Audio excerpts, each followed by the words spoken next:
ദൈവനാമത്തിന് മഹത്വമുണ്ടാകട്ടെ. നമ്മുടെ കർത്താവും നമ്മുടെ രക്ഷിതാവുമായ യേശുക്രിസ്തുവിൻ്റെ നാമത്തിൽ എല്ലാവർക്കും സ്നേഹവന്ദനം. അനുഗ്രഹീതമായ 2025 എന്ന വർഷം നമ്മെ വിട്ടുപോയി. 2026 എന്ന പുതിയ വർഷത്തിലേക്ക് പ്രവേശിപ്പാൻ ദൈവം നമുക്ക് ആയുസ്സും ആരോഗ്യവും അവസരമൊരുക്കി.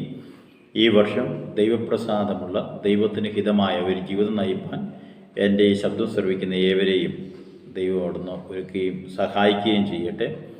തുടർന്നുള്ള ദിവസങ്ങളിൽ മാസങ്ങളിൽ വെളിപ്പാട് പുസ്തകത്തെക്കുറിച്ചുള്ള ഒരു പരമ്പര നടത്തുവാനായിട്ട് ഞാൻ ആഗ്രഹിക്കുന്നു.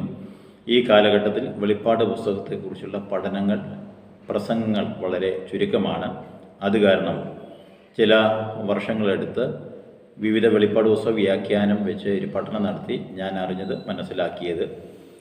തുടർന്നുള്ള ദിവസങ്ങളിൽ ഈ ഫേസ്ബുക്ക് പേജിലൂടെ ഞാൻ വീഡിയോ ആയിട്ട് ഇടുവാനായിട്ട് താല്പര്യപ്പെടുന്നു.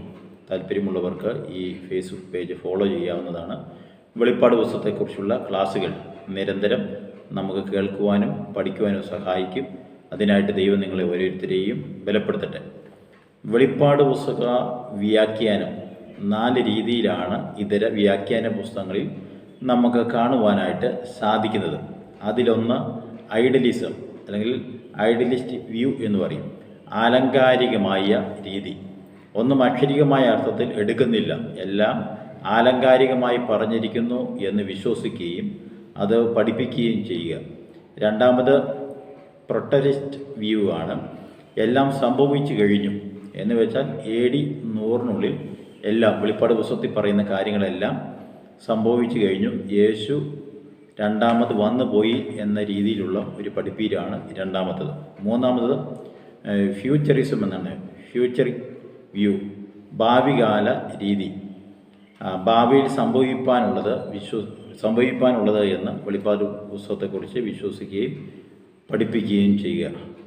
നാലാമത്തെ രീതി ഹിസ്റ്റോറിക്കൽ വ്യൂ ആണ്, എന്നുവെച്ചാൽ ചരിത്ര രീതി.